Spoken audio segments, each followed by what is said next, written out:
So this is a unexpected vehicle that I'm not sure anybody requested. Okay. But here it is. You mean anybody wanting to buy one? In general, I don't know that the world was like, we need is EV 7-seaters. I don't know that there was a big demand for that, because those are typically your long-distance cruisers, and distance is one of the things that EVs struggle with. But this comes along in spite of that, and I'm giving away the review here, but does a pretty good job. Does a Kia very good EV9. job. Yeah, this is the GT line. To start with, there are 4 different trim levels. There's the light, wind, and land version. This is the GT line. The most you can buy right now. That also makes it the most expensive. It starts about $75,000, and what I got this up to is about $78,000. Yep, just under 80. Yep. $78,000 for an EV that has 270 miles of range, but that's not consistent because it depends on the weather and how hard you drive it. Absolutely, yeah. And if it's loaded down. I like it actually a lot more than I thought I would. I'm with you on that. I mean, the thing is, this is unexpected. Kia, who makes the Telluride, which we like a lot. Okay? The Telluride, as far as unibody CUVs, full family haulers, is one of our favorites. It has sold to match how good it is. It sells really, really well. It is a real standout.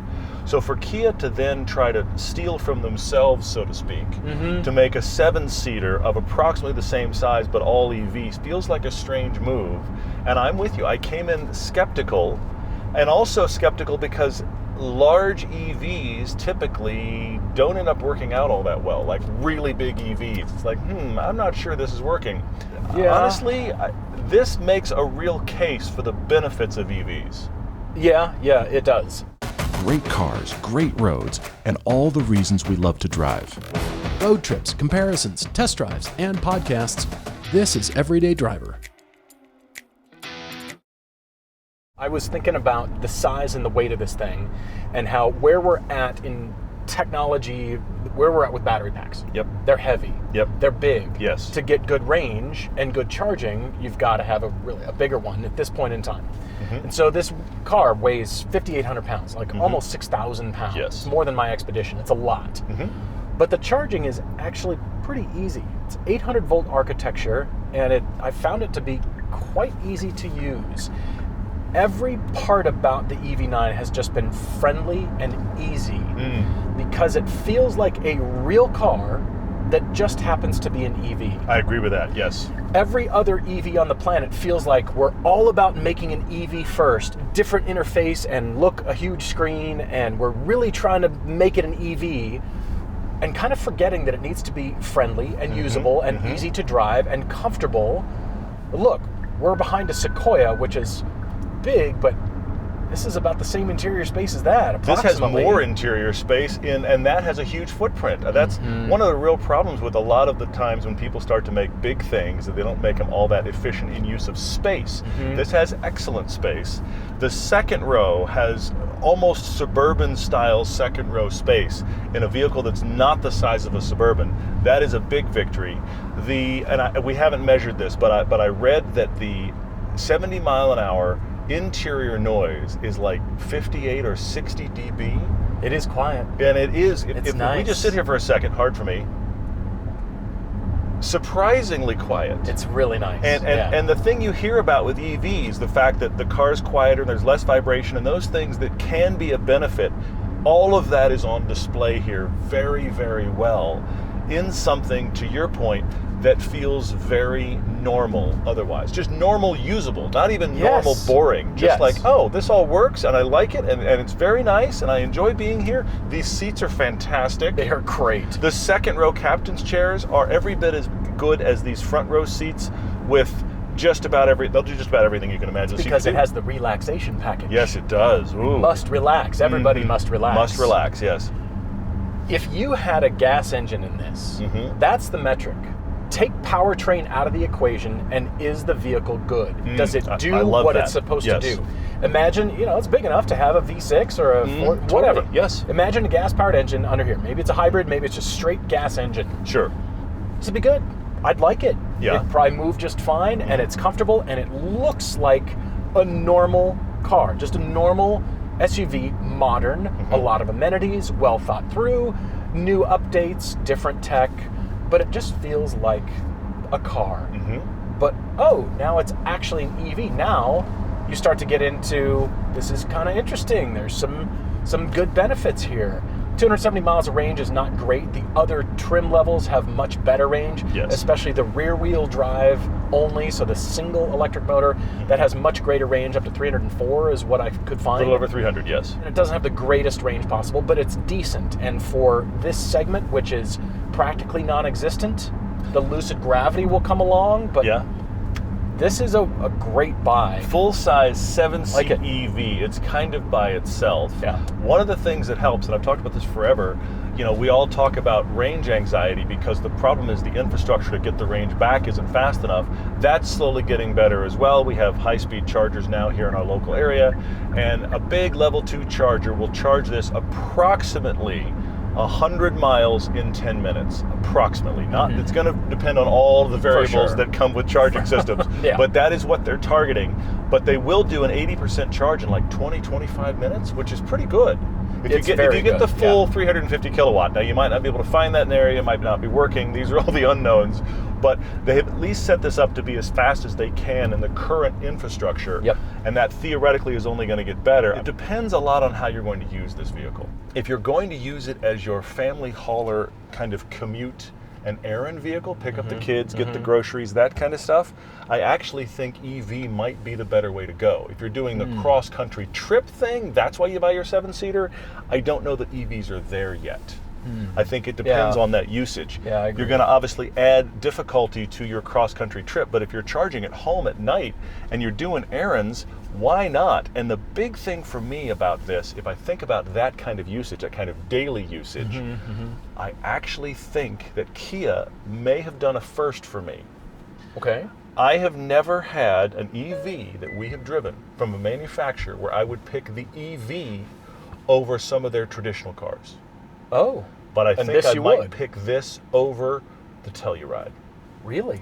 If you're doing that daily usage. But that is a big swing and a big hit for this, because I look at this and I just think, if it's just the daily family vehicle and you need 7 seats, why not?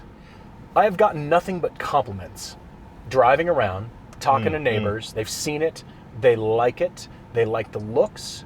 Kia is still setting themselves apart, and we are now far past putting the Kia badge on $75,000. Like, whoa, a $75,000 Kia, $78,000?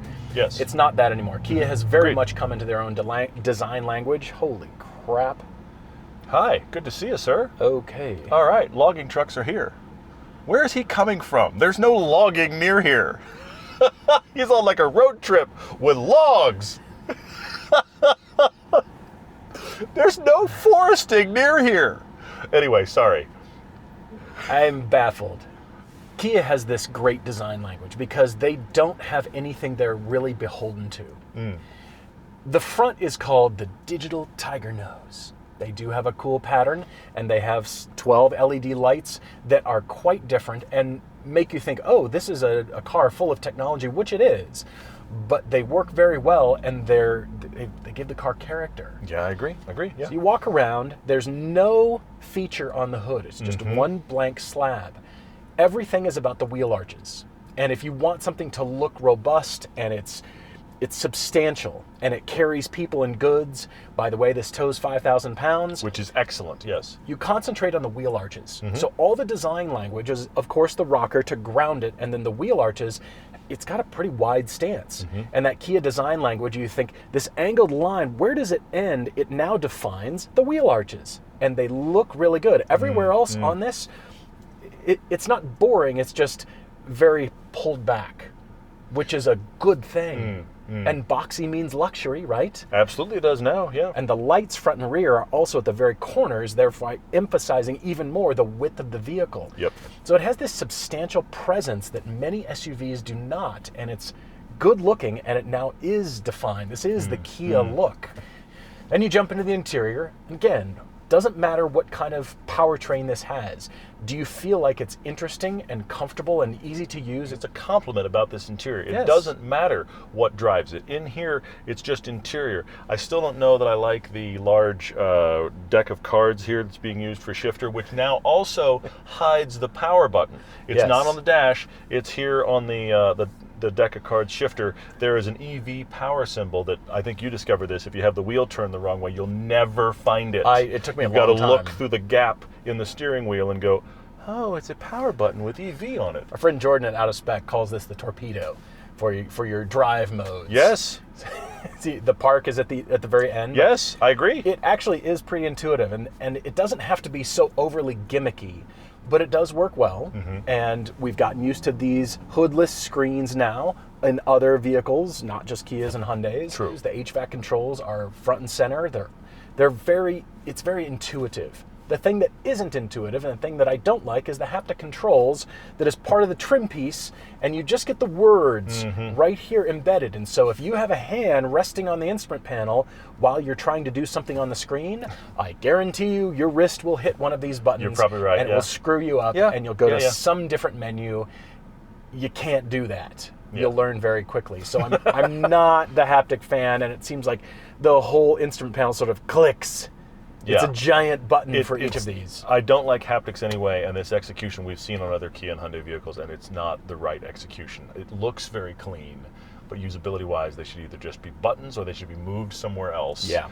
Although you do have the cylinder, the volume wheel here, and on your steering wheel here, so that is nice to see. It's very easy to use. It's almost a knob, but that'll work. I'll take the cylinder, the rolling cylinder. Yep. And if you look in the instrument panel here, you get your fingerprint scanner to load your settings that I did not load my settings. Nobody probably will ever end up using. Maybe. As an owner, here's the thing. You're never going to do it as a journalist who gets a car a week. No, we just don't care. There's no point. You may do it, and I can understand if you decide to do it, but that's interesting technology that no one asked for. I mean, there it is. Fingerprint scanner. I think you're just going to get in drive. We used to open our phone that way. Now, how long until you're looking at the car? You won't even need to do that. You'll just get in. It'll know you. It'll know you. It'll scan you, and yikes. It'll know if you had your coffee. The seats are excellent. They're very comfortable. The headrests are quite nice. They are a mesh hammock for your head. Yeah. I'm sure that was the way they pitched. The mesh hammock for your head. They're just nice. That's just going to get dirty. But anyway, moving on. The seats are very comfortable. They are. Very They're really supportive. good. Yep. And the rear seats, the second row, feel just like the fronts. Absolutely, yep. And then you're going to have to do some adjusting to get people in third row, but it actually is usable. Adults can fit back there, and then if you fold them down, you've got great cargo space. That's the key thing about the second row. There's so much leg room that you're going to get in and luxuriate about it. The reality is you're going to have that in order to get somebody behind you. But you have the space to do that. That's the nice thing. You do have enough space in front of your knees that you can adjust with that person in the third row. So if you have to use it, you're right, you can. My son was forced to be back there when my wife didn't want to move the seat forward, and so there was an argument. And he lost because he is still the youngest. Cars will always create arguments. But that's fine. That's fine. The point is the space is there if you're willing to work it out. And then finally, the frunk is nearly non-existent in the all-wheel drive model. It is a suitcase. It's not even an overnight bag. It's just a briefcase big. The non-all-wheel drive, the single rear motor in the rear, that gives you a bigger frunk, but still it's not very big. It's put your maps, but you don't need maps. So I don't know what you put up there. It's kind of useless, but whatever. A pair of shoes? I don't know. I'm not really sure what a not really very big frunk is even for. Granted, the point of this is the hatch. If you kind of forget about the frunk, you can still use it normally. It doesn't have a lot of room behind the third row. However, the way most of us use these is as people haulers, not gear haulers. So in that regard, it probably works. I'm going to relax in the mesh head hammock. Are you sure? Because I was thinking you should probably drive. Should I move your seat forward here? There we go. That's the other thing. Everybody in the rear seat is going to do that to you. Yep. Everybody in the driver's seat might do that to you. So the only way to solve it is you have to come drive. All right, fine.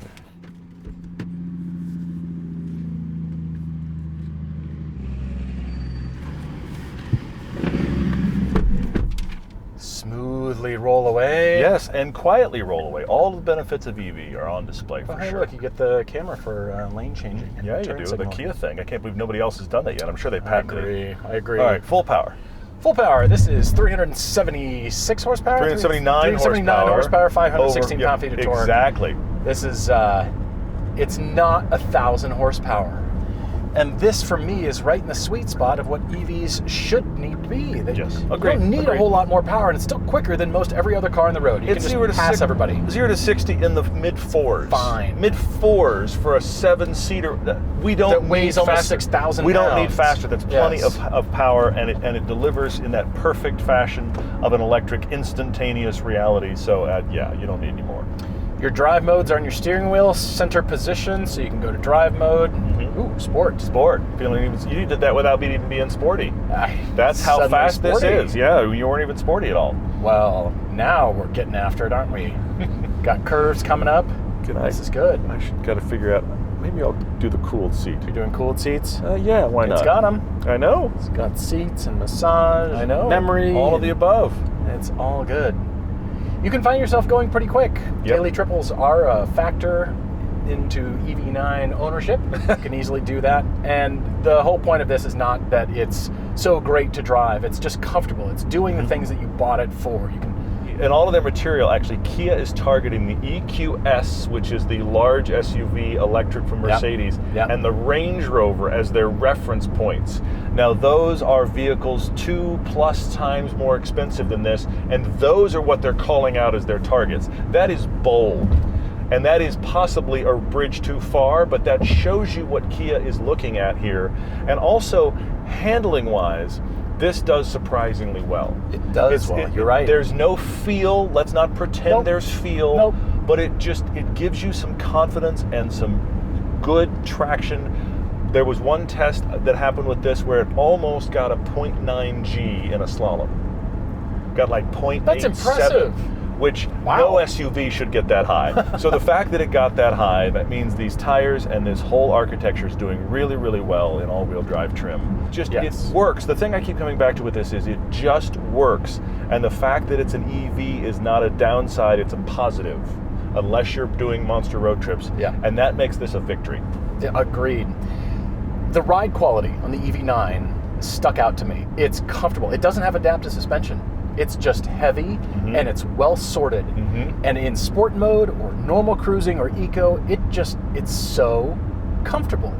The damping is excellent. Yes. I'm so impressed. And then we get to the charging. So I had this at just under 50%, and in 14 minutes I was at 80. So easy, right? Yeah, pretty good. And then I kept shooting some interior B-rolls, doing some shots, and I left it plugged in for a little bit. Because at 80%, most chargers these days will throttle your input. Yep. I was at almost 200 kilowatts an hour charging this, which was pretty quick, and then it suddenly dropped to like 3, 4. It's the EV charger's way of saying, go away, please go away. But then I left it in, I was just shooting some other stuff, and it's almost like the charger kind of forgot. And it went back up to 60 or 70 kilowatts an hour, which is still more than most chargers. Yeah. And I got even more packed into this, even though 80 usually is fine. Yeah.